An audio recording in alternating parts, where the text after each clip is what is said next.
Amigos, ¿cómo están? Sean todos bienvenidos a una temporada nueva de Charla VIP y obviamente para dar inicio tenemos una invitada de lujo que yo sé que ustedes la conocen.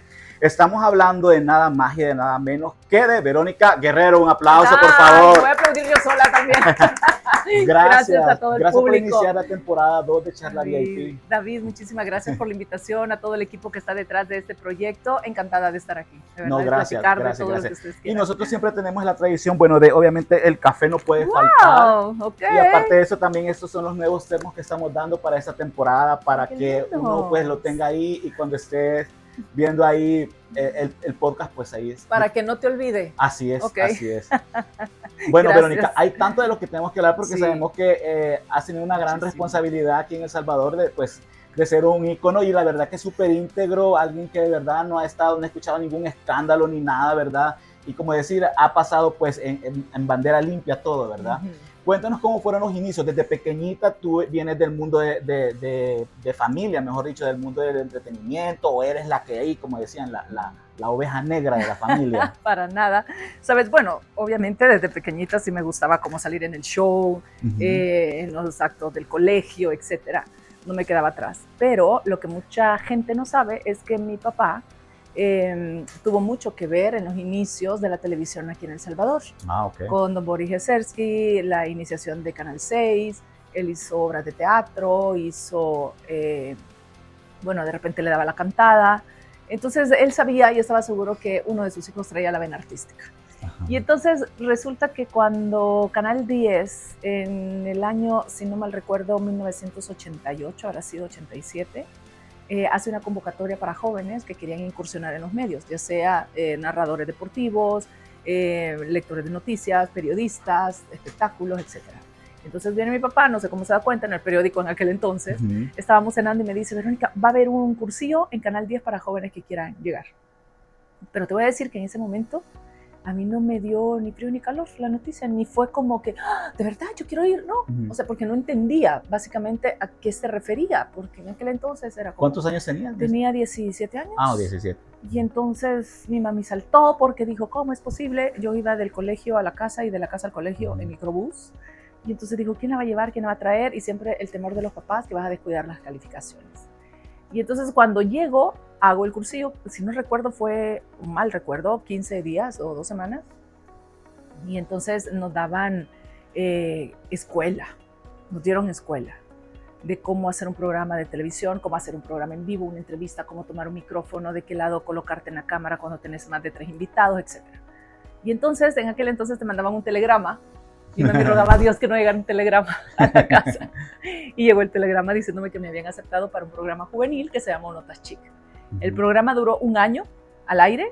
Era un programa que estaba, yo no sé, era como para rellenar espacio quizás, porque ni nos pagaban o nos pagaban cuando se podía. Pero como en ese entonces era para mí un porqué, una diversión, un hobby, la condición fue esa, que no bajara mis calificaciones. Me fue enamorando este mundo de la televisión.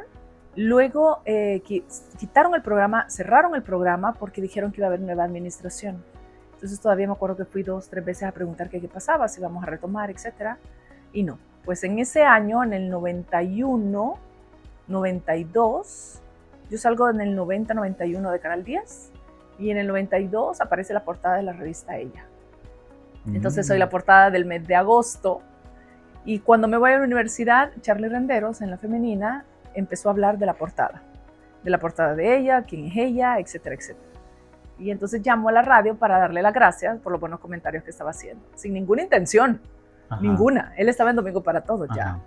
De hecho, a mí me gustaba más Fin de Semana.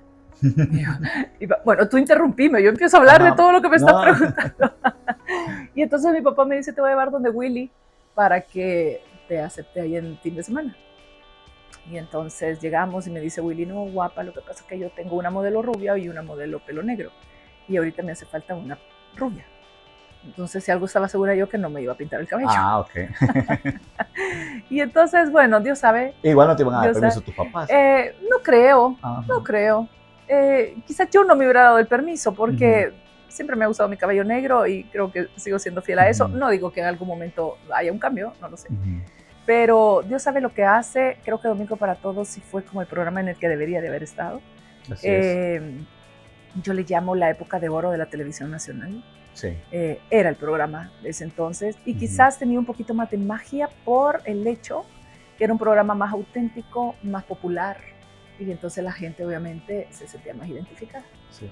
Y cuando te llaman, ¿quién fue quien te dio el contacto? ¿Cómo fue que te dijeron, sí, tú vas a estar ahí? Pues entrevisté a Daniel para una caminata que hacían antidrogas en Canal 10, ahí lo conozco. Ya. Ajá. Cuando lo conocí ahí, pasó el tiempo, luego cuando te comento que le llamé a Charlie a la radio, me dice, aguantame en línea, me voy a ir a un corte comercial, y ahí fue cuando me dice, mira, en el programa hace falta una modelo, ¿qué tal si te llegas y que te entreviste Daniel?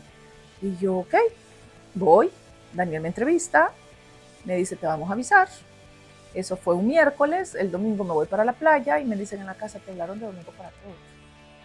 Y yo, ¿qué?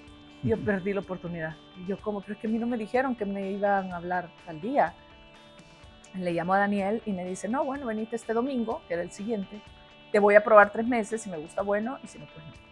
Por seguridad no te voy a dar micrófono en el primer programa, era un programa en vivo, yo estaba acostumbrada a un programa en vivo, pero lo que me daba un poco de temor era que no estaba acostumbrada al tipo de programa. Era un programa de concursos con mucho movimiento, en vivo, con participantes, con secciones. No sabías por dónde pararte y no me sabía manejar en el set. Y ese era como mi mayor temor. Y entonces viene Daniel y me dice, no te voy a dar micrófono hasta que te vayas empapando un poquito más del programa. El primer programa me dio micrófono. Entonces yo dije, fue como probarme o algo sucedió que era necesario que yo hablara. Y desde entonces, pues, 20 largos años. ¿Cuántas personas estaban involucradas en ese momento?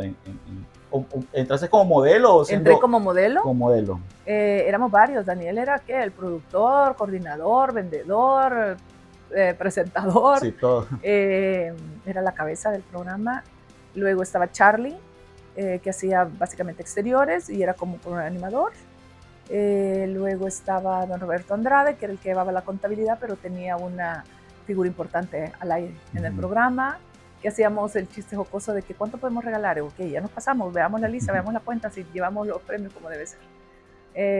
Todo el mundo lo recuerda con mucho cariño. Y de ahí compañeros que hacían exteriores también, como la búsqueda del tesoro, etc. Éramos varios, quizás era un equipo de 12 personas, de 12. Por ahí, y quizás la mayoría al aire. ¿Cuánto tiempo estaba ya el programa cuando tú entraste? Tenía quizás 8 años.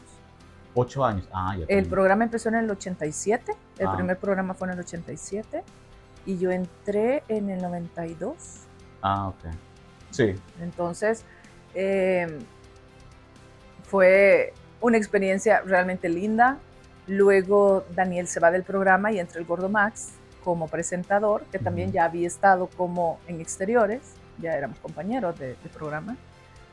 Y entonces el reto grande era que íbamos a continuar de P-Todos, ahora con el Gordo.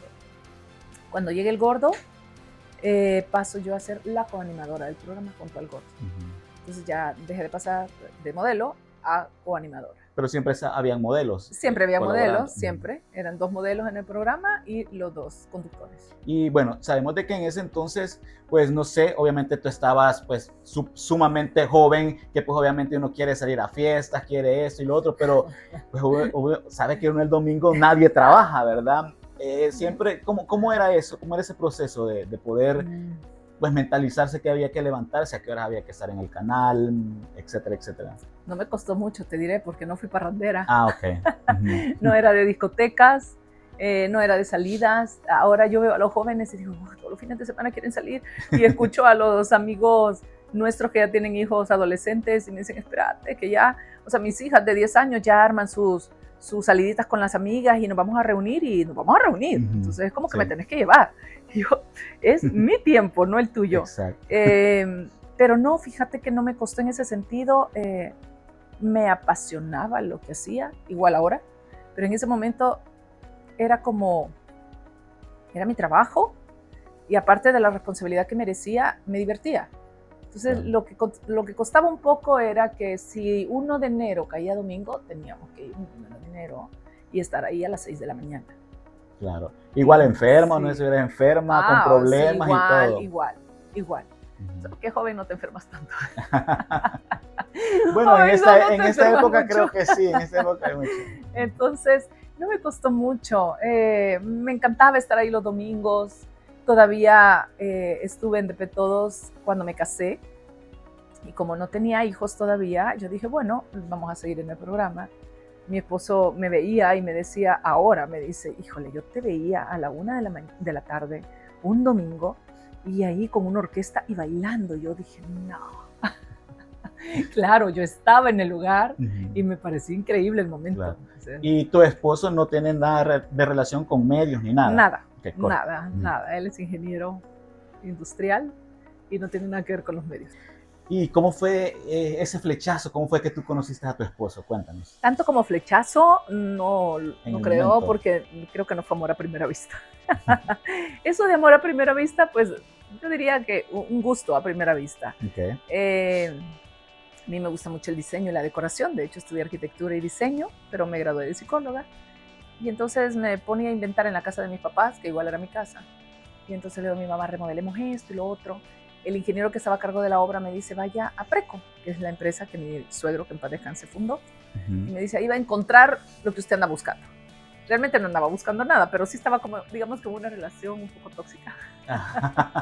Y entonces te gusta estar ahí, ¿verdad? Y la necesidad. Sí. Y entonces, cuando llego la primera vez al negocio, a buscar pisos,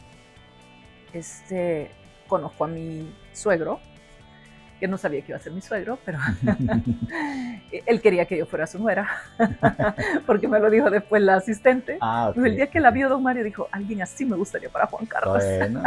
Él dijo que creyó que no se iba a casar.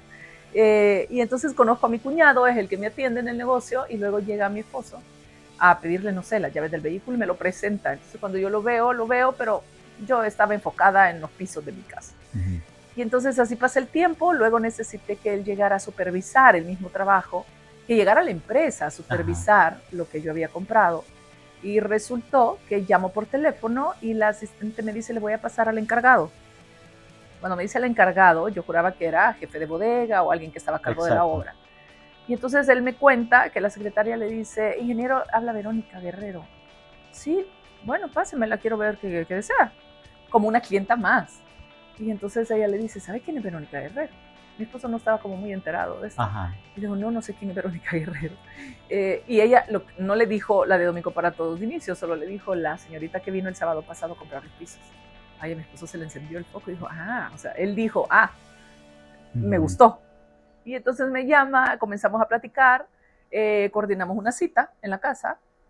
Llega una semana después, eso fue un miércoles, el sábado quedó de que iba a llegar. Y yo lo recibí, es él y que tenía que venir. Y entonces empezamos a platicar. Yo ese día tenía una salida con mi cuñada, la esposa de mi hermano, y ella se ponía atrás porque mi esposo habla mucho. Si yo hablo un montón, él me dice, espérate, quítate de ahí. Entonces empezó a hablar que aquí, que allá, hay que hacer esto, lo otro. Y mi cuñada detrás de él solo me hacía así como, ya, córtele, porque nos íbamos al cine y ya estábamos tarde. Ya era tarde. Y yo, ¿qué hago? No le puedo decir nada. Y me dice mi cuñada, ese bicho algo quiere con usted. Y yo, ¿qué? O sea, hasta ahí es que mi cuñada me abre los ojos y yo digo, no creo. Bueno, y empezaba a llegar a ver la obra. Él no tenía nada que ir a hacer porque el que está a cargo en la empresa de estos especializados es mi cuñado, no mi esposo. Bueno, llegaba y en esas llegaditas a la casa de repente se sentaba y comenzábamos a platicar de otras cosas hasta que un viernes me dijo, ¿qué vas a hacer el fin de semana? Me invitó a cenar y así fue como nos fuimos conociendo. Obviamente me fui enamorando de la persona, del hombre, y me fui enamorando aún más cuando vas conociendo a la familia muy parecida a la mía, que eso es clave. Wow, sí. Muy parecida a la mía, las mismas costumbres, los mismos valores. Luego conozco a sus amigos que también son sumamente importantes, el círculo de amigos. Y entonces me di cuenta que es una persona como muy querida. Entonces yo digo, bueno, por algo será. Entonces ahí es donde abrís los ojos y decís, Verónica, tenés que buscar una relación también que te sume y no una relación que te esté minimizando todo el tiempo y haciéndote la vida imposible. Y así es como pensamos de una forma más inteligente. Y aquí estamos. Mensaje. Claro. ¿Y cómo fue cuando esa pedida de matrimonio? ¿Cómo fue ese momento? Fue divina. 5 años después. 5 años después. 5 años después.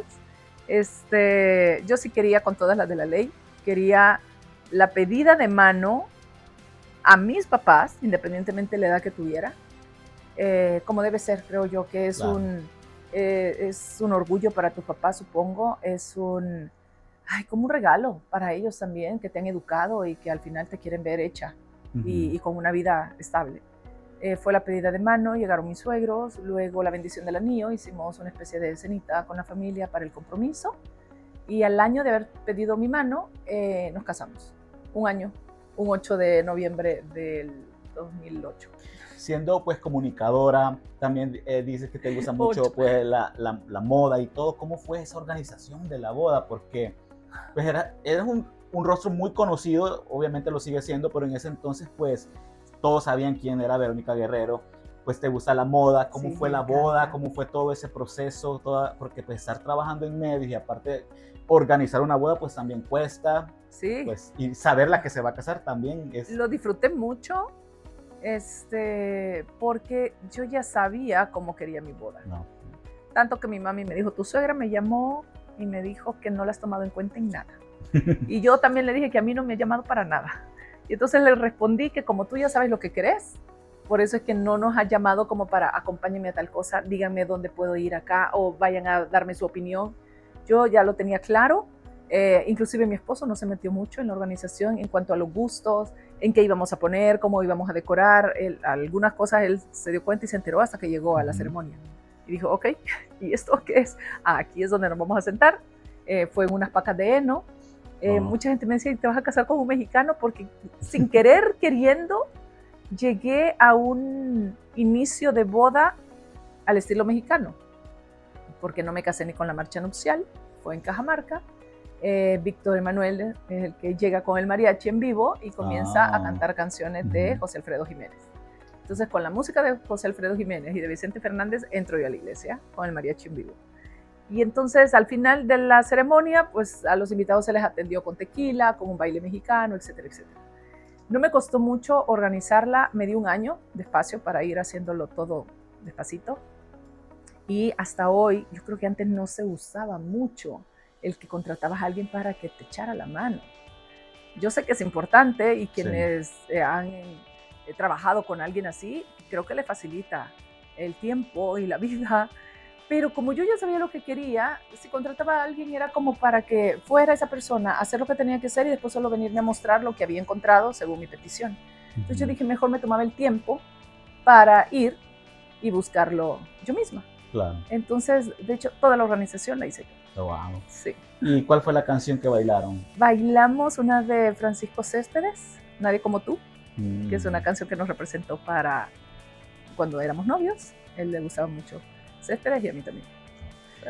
Cuando la familia va creciendo, ¿cómo fue eso? Cuando ya supiste que venía el primer bebé en camino, ¿cómo fue esa sensación? Pues siempre que puedo doy testimonio, porque yo a veces antes decía, es que me casé tarde y tuve a mis hijos o a mis hijas tarde, pero realmente son los tiempos de Dios. Él sabe por qué encontré a la persona idónea a esa edad. Él sabe, porque fui muy noviera y tuve relaciones muy largas, de 3, 4 años, 3 anillos de matrimonio, de compromiso, que ninguno se dio. Entonces al final no se dio porque yo no quise, al final no, dije no puedo aceptar un anillo cuando no pienso casarme ahorita contigo. Y así las otras relaciones, no era el momento. No era el momento, exacto. Y entonces cuando nos casamos, pasamos casi 5 años sin poder concebir. Y entonces cuando tenemos 3 años y medio, un día le digo a mi esposo, ¿qué pasó? ¿No te has dado cuenta que no tenemos bebés y ya vamos a cumplir 4 años de casado? Lo que pasa es que en el rollo de estar haciendo la casa, de armando la casa, de que tú con tu trabajo, entonces, y viviendo como la vida ya en pareja, se te pasa el tiempo rapidísimo. Sí. Entonces cuando venís a hacer cuenta, te decís, bueno, ya como que no pasa nada. Entonces nos sometimos a chequeos médicos Los médicos decían que todo estaba bien, que nos relajáramos. Vimos la película Marley y yo. Entonces le digo al terminar de ver la película, compremos un perrito. No, me dice, no, no es para tanto. Vengo yo y compro un perrito. Y entonces, luego igual, no pasaba nada, hasta que mi mamá me dice, hay que doblar rodillas. Todos los sábados nos reuníamos en la casa de mis papás. Nosotros somos católicos, llegaba un pastor evangélico, de esa gente que tiene como ese don de la oración. Y entonces, desde la primera vez que oramos, yo me sentí con mucha fe, como llena, como confiada. El siguiente sábado volvíamos a orar, nos íbamos de la mañana a la casa de mi mamá y él me lo decía. Veía la foto que mis papás tienen en la sala, mía, y él decía, igualita. Entonces ahí me daba a entender que iba a ser niña. Y entonces me dice, igualita, morena, alta, guapa. Entonces él cerraba los ojos y era como que veía lo que iba a pasar. Y así fue. Tantos chequeos me hice creyendo que estaba embarazada y segura que estaba embarazada, que como que me bloqueé. Llegó un momento en que ya dejé de hacerme chequeos. Yo decía, hoy sí, tengo todos los síntomas, me iba a hacer el examen. Y dice, no, nada, falsa alarma. Entonces, el momento en que yo empecé a sentirme mal, que yo juraba que era anemia, pero mi esposo, me siento mal, me siento decaída, me siento no sé qué, el café no me gusta. En la vida pensé que era un embarazo. Hasta la tormenta 12, no sé si te acordás de la tormenta 12 que llovió 8 días seguidos. Paramos el programa y entonces el canal se convirtió en un centro de acopio. Entonces le digo a mi esposo, voy a ir a echar la mano. Yo andaba esa semana súper decaída y dije, algo me va a dar. Me voy a echar la mano y entonces los carros se parqueaban enfrente de la fachada de Canal 2. Estaba el Chele González y estaba Gerardo Parker a la par mía. Estábamos haciendo una cadena como para pasar los sacos de ropa, de víveres, y eran sacos pesados. Y entonces en una de esas, cuando quise yo tomar uno de los sacos, literal, he sentido como si alguien te pone el brazo. Entonces cuando yo quise hacer esto, como que alguien me detuvo, y en ese momento solo le agarré el brazo a Gerardo y le digo, ya me voy. ¿Por qué? ¿Qué pasó? Y yo me voy. Me sentía tan mal. Y llego a la casa y le digo, no sé qué tengo. Y se me queda viendo y me dice, ¿quieres que te compre una prueba de embarazo? Y yo, no, ¿por qué? Voy a ir a la farmacia y la compro. Y yo, ¿Tu esposo? Mi esposo. Me hago la prueba de embarazo casera y entonces empezamos a ver si se me manchaban las dos líneas rojas. Y entonces yo no sé, quizás era que no quería otra vez tener la noticia y yo dije, ok. Y yo, bueno, en lo que yo salgo del baño me dice mi esposo, ¿estás embarazada? Y yo, no, y me puse a reír, paja. En ese momento me cae el 20 y digo, mi esposo no va a bromear con eso. Claro. Ajá. No va a bromear, porque era difícil para mí. Era lo que esperaban también. Que también en la edad en que llegaba, ¿sabes quién está embarazada? Yo, hasta que le dije, ¿sabes qué? No me contés, no me digas. Entonces, bueno, resulta que estaba embarazada, me voy donde el médico el lunes y así era. Pero de hecho tenía 3 meses de embarazo. Wow. Entonces yo trabajando, entonces después oramos por un buen embarazo. Mis hijas, ambas, me dejaron trabajar hasta el último día. Yo estaba así en el programa, al aire, con las contracciones. Me fui al gimnasio ese día con las contracciones. Todo, un embarazo divino. Los dos niñas, se llevan 2 años. Y el parto igual. Nada, todo natural, de un solo pujón. Y ya, y están ahí. Y entonces fue, y son testimonio, mis hijas. Y han sido niñas de oración, la verdad. Entonces estoy fascinada de realizarme como mamá, obviamente. Creo que es una de mis vocaciones, el ser mamá. Quisimos 3, perdí el tercero. Entonces también Dios sabe por qué, ¿verdad? Tenía 3 meses de embarazo y lo perdimos y ya nunca más vino otro bebé. Así es que, como te digo, han sido niñas bendecidas y puedo dar testimonio de eso. Sí.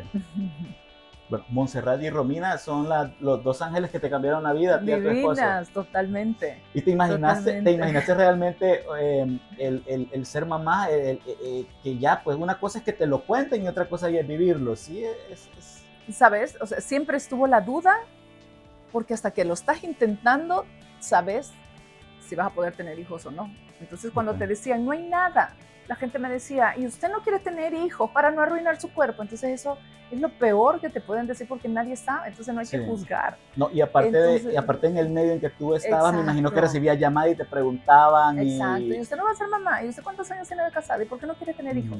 Nadie sabe por todo lo que pasas. Lo que uno pasa. Y entonces yo decía, ¿será que voy a ser mamá? Tuve mi primera hija a los 40 años y la segunda a los 42. Entonces, cuando llega la primera, obviamente yo quería una segunda hija. El médico de repente te dice, ya es mucho riesgo, pero para Dios no hay nada imposible. Yo dije, si Él lo manda, es por algo. Y así fue. Y entonces, ahora pues, como te decía, de repente digo, es que no los tuve tarde, los tuve en el tiempo que tenía que ser. Mis amigos de nuestra edad, que ya tienen hijos fuera inclusive, o otros casados y otros ya siendo abuelos, y nosotros haciendo primeras comuniones. O en fiestas infantiles. Wow, en piñatas. Ajá, en piñatas. Yo digo, es una maravilla. Sí, claro. Mis hijas, tengo la edad que tengo y me refrescan ahorita por la edad que ellas tienen. Entonces siento que eso es como un alimento diario para nosotros. Es divertido, en ningún momento nos sentimos abatidos. ¿Qué vamos a hacer con las niñas? Por lo mismo que quizás ya estábamos más maduros, tiene sus ventajas y desventajas, ¿verdad? La ventaja de tener un hijo muy joven es que tu salud, tus energías están ahí a flor de piel, pero la madurez que tenés ya a los 40 con tu primer hijo, a los 50 con hijos ya de 10 años, te da como una luz de cómo o cuál sería el mejor camino para irlos educando. Y la verdad que no nos han dado más que satisfacciones. Claro. Y ya cuando, pues, me imagino que seguías trabajando siempre, pues, obviamente en los medios y todo. ¿Cómo fue esa organización? Pues porque sabemos de que incluso uno hasta con una mascota que tiene que ir al veterinario, que tengo que llegar a tiempo porque a esta hora lo tengo que sacar a que haga pipí. ¿Cómo fue esa organización? ¿Alguna vez, o sea, pensaste alguna vez decir, no, mejor me dedico pues a algo que siempre estuve esperando mucho tiempo? Ya pues el trabajo ya disfruté, ya lo hice, ya cumplí mis metas laborales, ahora es como mamá. ¿O cómo pudiste organizar todo eso? Nunca pensé en dejarlo porque creo que los hijos no tienen que ser un obstáculo para realizarte como persona. Creo que al contrario, son una motivación. Siempre me ha gustado que mis hijas me vean trabajando y me han visto trabajando muy duro. De hecho, una de ellas me dice un día, sos la última que se acuesta y la primera en que se levanta. O cuando tuve COVID y me vieron totalmente postrada en la cama, me dijeron, mamá, es que nunca te habíamos visto tan quieta. Entonces fue como, ¿qué le pasa a mi mamá? Entonces yo le digo, el trabajo es como una de las mejores herencias que le puedes dar a tus hijos al conseguir las cosas que ellas quieran por sus propios medios. La ventaja y la bendición de mi trabajo es que era por horas, entonces yo podía estar el resto de tiempo con ellas. En la mañana hacía el programa porque ellas estaban grandiosas, entonces era más fácil.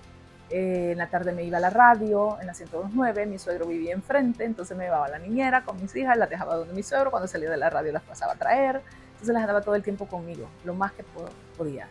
Y la verdad que el ser pareja y el ser padres, el entenderse y el apoyarse uno al otro, eso te va a facilitar y a simplificar las cosas. Inclusive ahora somos un equipo. Yo le digo, si de plano no puedo por algún trabajo o algo, entonces nos ponemos de acuerdo y es mi esposo el que va por las niñas. Pero como me dice la gente, como soy bien mamá, de repente no pasa nada si mi esposo iría por ellas, pero no dejo de sentirme un poco culpable.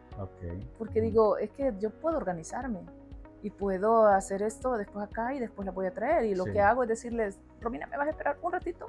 Si mamá viene 15 minutos tarde, porque tampoco soy de las mamás que está ahí antes de que abran el portón. Pero digo, hay cosas que hacer. Entonces, cuando ya me pasó mucho de la hora, le digo, si me paso, tú sabes que es porque vengo de trabajar o porque he tenido un compromiso, ¿ok? Ok, entonces son súper entendidas, lo han entendido todo el tiempo. Eso han oído mucho de mi hermana, sabes que mi hermana, bueno, es una generación joven y mi hermana tiene 3 hijos y ella muchas veces, bueno, obviamente en el extranjero uno puede ir a desayunar, creo que aquí también, no sé, entonces hay veces que los niños de la nada, ¿puedes venir a almorzar con nosotros? Entonces ella en su agenda larga hace tiempo. Y yo, mi papá, o sea, nuestros papás nunca hicieron eso. Entonces, no, pero yo lo quiero hacer porque me lo están pidiendo. Y eso yo se lo aplaudo. A veces por las distancias es imposible. Pero aquí es donde decís, si yo me pusiera a pensar, o cualquiera que va a empezar este camino de ser padres, y decir, híjole, ¿cómo vamos a hacer y qué vamos a hacer? Y entonces cuando venga el kinder, ¿y quién la va a ir a dejar y quién la va a cuidar? Yo tuve la bendición de tener a mi mamá conmigo. Sí. Hasta el día de hoy está ahí, mira, las niñas tal cosa, Verónica, con las niñas tal cosa. Sí, mamá, sí. Entonces ella estuvo casi que los 3 meses conmigo, apoyándome, diciéndome cómo es de las abuelas que le curaba el estómago con ajo. Que le ponían un hilito rojo para el hipo. Que le limpió los oídos, que me sacó del hospital con los tapones, yo me los puse, y los calcetines, sí, por supuesto. O sea, nunca sabes. Sí, claro. Claro, o sea, acabas de tener un bebé. Sí. Y entonces yo digo, no me va a hacer nada con que lo haga, todo claro, lo que ella aparte me está... ellas ya saben, pues. Exacto, y por eso antes eran más sanas. Entonces, pero si nos ponemos a pensar, no sé cómo voy a hacer, no sé qué, tiempo al tiempo, las cosas se van dando. Cada hijo es una bendición. A veces decís, no sé cómo voy a hacer. Cuando llegue ese hijo, se duplican las bendiciones. Si llega un tercero, que igual, no estoy diciendo que no hay que ser responsables, porque cada quien sabe cuántos hijos puede mantener. Y entonces, pero cada hijo va a ser otra bendición. Entonces, cuando no los tenía, decís, antes, ¿cómo hacíamos? Y ahora que llegaron, hay más donde se nos provee. Sí, claro. Entonces, así es. Y hablando de la transición, después de haber estado en Domingo para Todos, pasaste ya algo, pues ya en programas ya donde habían solo mujeres, diferentes edades, diferentes puntos de vista. ¿Cómo fue esa transición? ¿Cómo fue eso? Porque pues creo yo que pues es también como el público estaba acostumbrado a ver a esa Verónica corriendo, bailando, haciendo juegos y de repente ya hablar de cosas pues ya de familia. ¿Cómo más fue serias. eso? Exacto, más serias. Sí, la gente pudo conocer tu punto de vista de una forma más cercana, de cómo pensás con ciertos temas.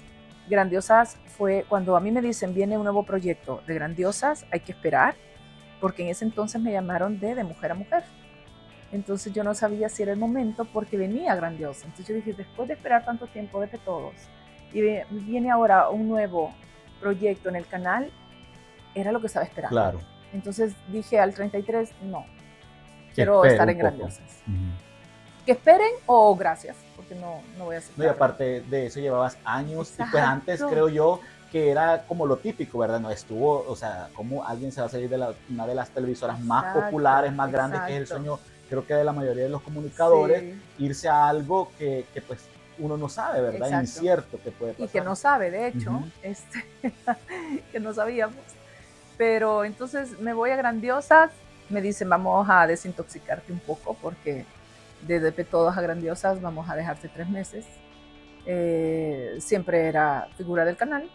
Empieza Grandiosas, estuvimos 6 años ahí. Fue un éxito el programa porque éramos un grupo totalmente heterogéneo. Y era María Elisa Parker. Tú lo acabas de mencionar, diferentes edades, diferentes situaciones familiares. María Elisa, Regina Cañas y Luisa Manga. Entonces, cada quien, Luisa la soltera, el hippie, María Elisa con sus hijos pequeñitos, Regina ya con sus hijos adolescentes, la artística, ¿verdad? Y quizás yo la más conservadora, ¿verdad? Que estaba casada sin hijos. Entonces, a veces habían temas muy densos y que realmente éramos tan auténticas que yo daba mi punto de vista y la otra y nos respetábamos, pues. ¿Y tuvieron algún tipo de restricción? ¿Algo que la producción le dijera, miren, no hablen de esto? ¿O de ustedes hecho, no. son libres? Siéntense y hablen. Sí, de hecho no. De hecho fue un programa, creo que de los primeros, que mencionaban las cosas por su nombre. Hablábamos de sexualidad mencionando las cosas por su nombre. Hasta después, ya los últimos años, es que nos dijo producción, creo que ya no lo vamos a hacer porque realmente el programa pueden ver los niños, es al mediodía, y entonces ya nos restringían un poquito, y es donde empiezo a sentir que yo ya había dado todo lo que tenía que haber dado. Y ya la gente ya me conocía mucho, ya sabía cómo pensaba, sentía que los temas ya eran repetitivos, y entonces me llega otra vez la invitación de mujer a mujer. Y entonces, y no creas que me fui así de que, ay, bye, hoy sí, vámonos.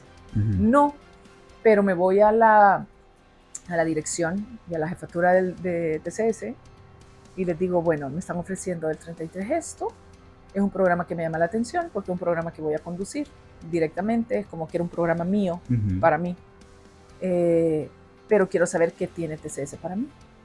Entonces ahí es donde me dicen, no, ahorita pues no hay nada. Y entonces, no, entonces puedes hacer lo que querrás. Me dio mucha lástima que no me detuvieran. Okay. Porque después alguien dijo por ahí, ¿qué hicieron? Sí. alguien adentro del canal.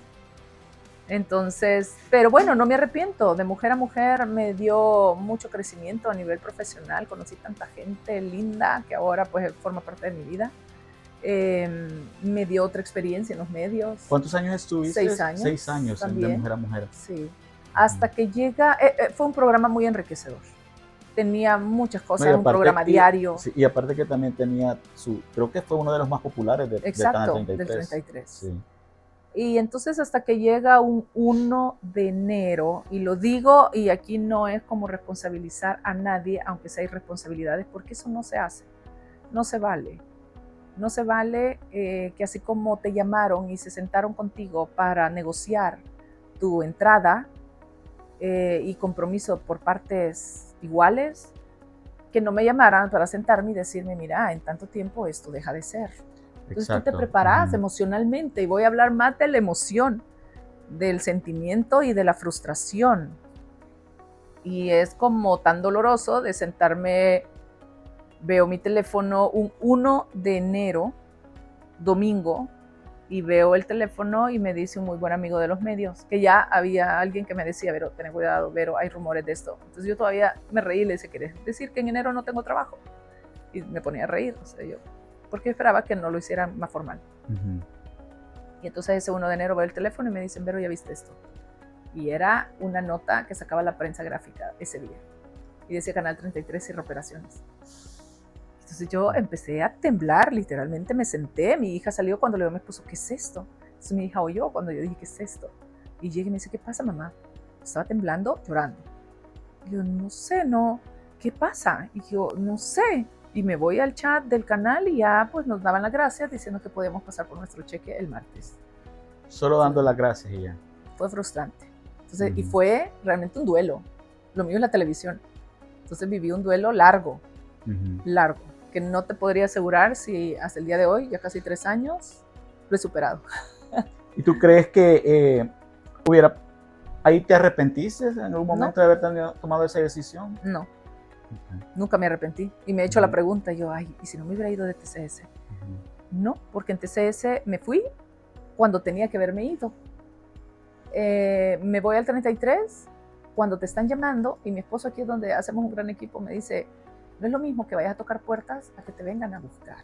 Claro. Y después de tantos años, que un canal y un programa como este te esté buscando, es porque están valorando tu trabajo y tu profesionalismo. Sí. Entonces ahí es donde tomo la decisión de irme. Entonces cuando tomo la decisión de irme, lo hice bien consciente de lo que quería en ese momento. Entonces no voy a decir ahora, ay, pues es que no me hubiera ido, porque todo lo que viví en el 33 fue enriquecedor. Sí, no me arrepiento. Entonces, ¿cómo fue eso de emigrar a redes sociales? Bueno, me imagino que fue poco a poco, ¿verdad? Porque ya involucrar a las redes sociales ya en un programa también era súper bonito, ¿verdad? Exacto. Me costó un poco, porque ya sabemos que las redes sociales son como de esta generación. Sí. A pesar de que ya las teníamos, siempre he sido como muy cautelosa de lo que vas a publicar, de lo que parece ser tu vida privada, pero no lo es del todo. Aparte de que también tienes que respetar tu familia, los que quieren salir, los que no quieren salir, y pues sí, la famosa soy yo, no ellos. Exacto. Entonces, pero me colabora mucho.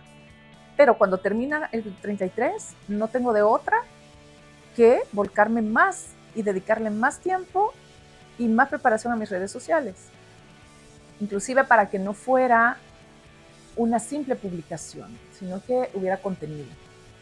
Me ha costado mucho, porque cuando hablamos de contenido, hasta el día de hoy todavía ves un contenido como preparado. Hablo de decoración, hablo de familia, hablo de hijos, pero a veces creo y estoy segura que mucha gente quiere algo más orgánico. ¿Y qué es orgánico? Es mostrarte como tú sos. Sí. Cosa que en mi generación, no voy a decir en mis tiempos, porque siguen siendo mis tiempos. O sea, ahora es mi tiempo y en 10 años también va a ser mi tiempo, sí. Mi tiempo. Pero en la generación mía, la televisión era un medio, y sigue siendo, no sé qué tanto, pero que yo estaba frente a la cámara y yo estaba haciendo un programa. O sea, a nadie le interesaba de cómo yo me sentía, si detrás de la cámara alguien se estaba matando, se estaba dando duro, la gente no tenía por qué saberlo. yo estaba haciendo el programa y estaba enfocada en un guión, estaba informando, estaba entrevistando, y entonces mi vida privada no se veía ahí. Exacto. Mis sentimientos no se ven ahí. Entonces ahora no, ves las redes y decís, ay, es que no sabes lo que me pasó. Y yo digo, wow, eso de alguna manera cautiva. Exacto. Y llama, pero me ha costado ese proceso de decir qué tanto me tengo que mostrar o qué tanto tengo que mostrar mis sentimientos, que ya en algún momento lo he hecho. Claro. Entonces cuando hago algunos cortos, hablando de esto que tú me acabas de preguntar, de cómo fue el proceso de concebir hijas a los 40 años, de qué pensé, que dónde estaba mi fe, que etcétera, etcétera, cómo veo que la gente reacciona. Y entonces esa es una referencia para mí de cómo tengo que dirigir mis redes sociales y qué es lo que la gente quiere ver. Claro. Y al final la gente quiere contenido también, pero lo quiere más siendo tú. Entonces vamos en ese proceso. Sí. Pero las estoy cuidando mucho, las redes. Sí. No, y vas en buen camino. Mira, ¿y qué opinas acerca ahora de las nuevas generaciones y las comunicaciones? Porque como tú mencionas, antes pues a la gente no le importaba si tú... He conocido muchísimos casos de personas que pues tienen un familiar que ha fallecido y ellos están presentando noticias, están presentando un programa, o están enfermos, o bueno, como tú decías también, de que estaba ya ahí a punto de que diera sí. luz, ajá, y tenías que... Sí. Hay gente que creo que en este tiempo no lo haría, hay gente, no, es que creo que me han programado la cesárea para dentro de una semana, pero voy a pedir estos días libres. Ajá. O sea, ya no existe como eso, compromiso, como dicen. Quizás porque es, como decimos, más orgánico. Entonces la gente lo ve más como, así soy yo y voy a mostrar lo que es. Sí, decían, eso es tu tiempo, en tu tiempo fue eso. Exacto, ajá, que en algún momento es válido. Claro. Porque no sé si hasta qué punto es tan real y es tan orgánico y sos tú, tan natural. Nosotros de alguna manera escondíamos un poquito de quiénes éramos. Sí. ¿Verdad? Nadie sabía de nuestra familia, nadie sabía de cómo me sentía cuando estaba ahí sentada trabajando. Y ahora yo puedo estar en un en vivo y decir, mira, ¿sabes qué? O me conecto en TikTok, que tantas críticas he tenido también. Pero bueno, cada quien, ¿verdad? Entonces yo digo, ahí te da la libertad de decir, no saben, ando una migraña ahorita y sin embargo estoy aquí conectada, así que no sé, espero cualquier cosa. Y estás así. Poneme algún consejo Sí, para la migraña. Exacto, y entonces empieza la gente a decirte, pero yo también padezco de eso, pero entonces ya se vuelve una plática de tú a tú. Exacto. Y eso es una maravilla también de las redes sociales hoy, que algo es tan auténtico y tan real y tan inmediato. Y hablando de las críticas, creo que antes, me imagino que recibías críticas antes, sí. Ahora ya son como más directas. ¿Cómo maneja Verónica Guerrero las críticas? Porque sabemos que hay personas... Lo que pasa es que en televisión, si las recibía, no me daba cuenta. ¿Nunca recibiste alguna llamada así de decir que...? Lo cuidaban mucho, porque primero la llamada la recibía el control master, y entonces allá si te arriesgabas que ya estando al aire, la persona dijera algo. Pero estaban listos para cortar la llamada. Claro. Pero no pasó. Es más difícil en las redes porque alguien te lo escribió ahí y lo vio todo el mundo. Y entonces el hecho de que todo el mundo vea lo que dijeron de ti, que creen que tú sos, da como pena ajena, es decir, ¿cómo me defiendo? Al principio sí afectaba muchísimo. Sí. Pero después te vas dando cuenta que hay de todo. Y está bien que cada quien se exprese como quiera, mientras no insulten, porque yo tengo comentarios ahí que no borro, ni elimino. Porque digo, bueno, es tu opinión y la voy a respetar. O sea, no voy a esperar que me digas solo cosas lindas, porque tampoco es real. Pero cuando hacen comentarios, no me gustan, es que no, horribles los zapatos, yo no sé qué usted, a su edad, no sé, está bien. A mi edad, o sea, eso no me va a afectar porque soy una mujer muy segura de sí misma. Entonces, y eso me lo inculcaron mis papás. Y entonces yo digo, bueno, está bien que lo diga, voy a dejar ese comentario ahí. Pero ya cuando insultan o te están faltando al respeto. O se meten con tu familia. O también. Se meten con mis hijas o con mi familia, ya no se vale. Sí. Entonces, pero te vas haciendo la idea y al final he llegado a la conclusión que la gente que habla así, pues sí, es gente que no es feliz. O la gente que tiene envidias. Entonces tú decís, bueno, cuando tú estás feliz y estás confiado en lo que estás haciendo y estás contento con tu trabajo, ¿en qué pensás? Te enfocas en ese momento. Te enfocas en qué voy a seguir haciendo, te enfocas en que esto lo voy a mejorar, te enfocas en que estás entusiasmado para hacer algo más, pero no en ver a quien le escribo algo malo. Sí. Eso siempre. No, y aparte de que yo siempre digo, hay gente que se dedica el tiempo en crear un perfil falso, en estar Sí, pendientes de esa persona, de exacto. criticar, porque son, como dicen, los mayores, los mayores fans que están bien pendientes, pues, así, uso los mismos zapatos, pero ¿en qué momento, o Exacto. sea, ha tomado el tiempo de revisar todas las historias, todas las fotos, para decir en qué momento uso los mismos Y que zapatos? tanto el perfil falso, porque al final alguien lo creó de su propia Sí. cuenta. Lo que pasa es que no nos podemos dar cuenta de dónde viene, ¿verdad? Ujú. Al final. Y tampoco creo que nadie se va a tomar el trabajo de estar perdiendo mi tiempo de ver de dónde viene este comentario. Quien quiera que Claro, haya sido. Puede ser mi vecino, lo que sea. No le gustó, no le gustó, pues bueno, cada quien. sí. Pero no me voy a enfocar en eso, la verdad. Bueno, Verónica, para ya ir finalizando Ay, esta gracias. entrevista, tus redes sociales y qué proyectos tienes para lo que queda del año, ¿verdad? Cuéntanos. Pues estamos trabajando en algo ahí que ya poco a poco les voy a ir comentando. No me gusta comentarlo mucho o decirlo mucho porque a veces los tiempos no se dan en el momento que tú querías y no quiero que se perciba como, bueno, ¿qué pasó? Ya no hizo nada. O a veces cuando lo he dicho es para una forma de presión también, porque cuando decís, ya lo dije, ahora lo hago. Ok, Pero eso me lo digo yo misma. Mis redes sociales en Instagram como Vero Guerrero-bajo, en TikTok como Verónica G08. Tengo también mi fanpage como Verónica Guerrero Oficial. Y ahí estamos con un poquito de todo. perfecto. Sí. Y ya, bueno, para finalizar, ya, si puedes decirle a las personas, a todas aquellas personas que pues dicen, wow, yo quisiera hacer como Verónica, su carrera, algún consejo que a ti te haya servido, que le puedas decir a todas las personas.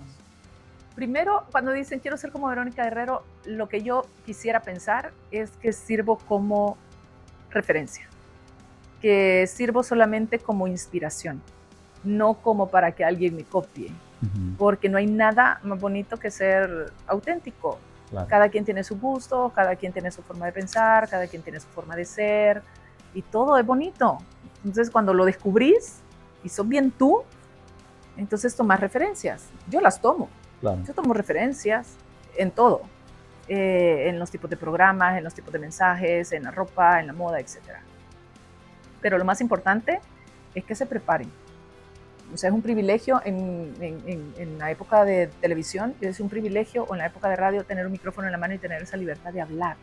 Cuando un cliente llegaba o alguien te decía, mire, me puede dar una entrevista, ¿cuánto tiempo me va a dar? Entonces, los tiempos son importantes. Sí. Entonces, estar en una entrevista de radio era un tiempo oro. Claro. Y si tú tenés la libertad de solo tomarlo, encenderlo y hablar, entonces prepara algo que le va a servir a alguien más. Así y que al final tu imagen o tú vas a ser la mejor referencia para no sé cuántas generaciones después. Ese es el objetivo, ¿no? Sí. ¿Y crees que para este 2025, tú crees que la televisión ha cambiado? No, no cambia nada. No cambia. Debería de cambiar un poquito. Okay. Debería de cambiar un poquito. Creo que está todavía muy, muy cerrada, muy, muy dormida. O sea, deberían quizás, yo no soy quien va a decir, no, es que deberían de hacer esto, pero tal vez funcionar un poquito más las redes sociales con la televisión, o más programas digitales de los que vemos en televisión, por si no puedo estar sentada en mi casa y verlas. Más apertura, inclusive, podría ser. Más apertura, pero con mucho celo en escoger los talentos. En eso creo que sí deja mucho que desear. Sí. Bueno, Verónica, muchísimas gracias por tu tiempo, te agradecemos. Fue una charla súper VIP. Súper. Sí. Y bueno, gracias por habernos abierto tu corazón, contarnos tantas anécdotas que has vivido. Gracias, ¿verdad? David, Muchísimas gracias. Encantada de estar aquí y a todo tu público también. Y bueno, yo lo voy a compartir ahí también en mis redes sociales. Sí, muchísimas gracias. Y a ustedes también, gracias por haber estado en el inicio de la segunda temporada de Charla VIP. Nos vemos en el siguiente episodio.